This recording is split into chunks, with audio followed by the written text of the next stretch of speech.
4 জুলাই আমেরিকার 250তম স্বাধীনতা দিবসের আবহে বিশ্ব রাজনীতিতে দেখা গিয়েছে বড় ধরনের কূটনৈতিক তৎপরতা। প্রেসিডেন্ট ডোনাল্ড ট্রাম্পের সাথে ফোনে পৃথকভাবে কথা বলেছেন রুশ প্রেসিডেন্ট ভ্লাদিমির পুতিন এবং ইউক্রেনের প্রেসিডেন্ট ভলোদিমির জেলেনস্কি। রবিবার ক্রেমলিনের পক্ষে ইউরি উশাকভ জানান, পুতিন ও ট্রাম্পের মধ্যকার ফোনালাপটি প্রায় 1 ঘন্টা 25 মিনিট স্থায়ী ছিল, যা চলতি বছরে তাদের চতুর্থ আলোচনা। প্রেসিডেন্ট ডোনাল্ড ট্রাম্প ইউক্রেন যুদ্ধ দ্রুত বন্ধ করতে এবং সংকট উত্তরণে কাজ করার ইচ্ছা পুনর্ব্যক্ত করেছেন। আগামী সপ্তাহে তুর্কিয়েতে অনুষ্ঠেয় নেটো সম্মেলনের প্রেক্ষাপটে এই ফোনালাপ অত্যন্ত গঠনমূলক ছিল। সংকট সমাধানে ট্রাম্পের বিশেষ দূতরা তাদের মধ্যস্থতা প্রচেষ্টা অব্যাহত রাখবেন এবং সুবিধাজনক সময়ে আবারও মস্কো সফরে যাবেন।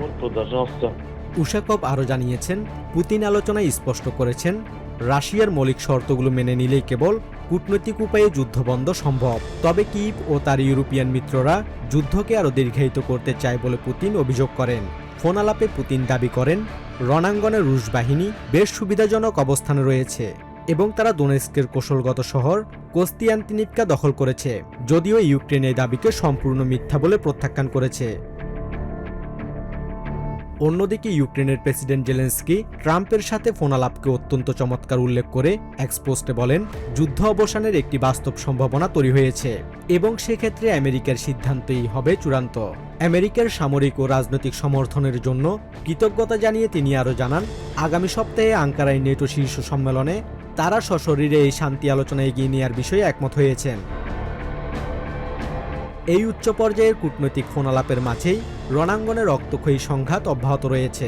রাশিয়ার দখলকৃত ক্রিমিয় উপদ্বীপে ইউক্রেনিয়ান বাহিনীর দূরপাল্লার ক্ষেপণাস্ত্র হামলায় 1 জন নিহত এবং বেশ কয়েকজন আহত হয়েছেন। জ্বালানি অবকাঠামো ধ্বংসের মাধ্যমে ক্রিমিয়াকে বিচ্ছিন্ন করার অংশ হিসেবেই ইউক্রেন সাম্প্রতিক সময়ে হামলার তীব্রতা বাড়িয়েছে এই অঞ্চলে।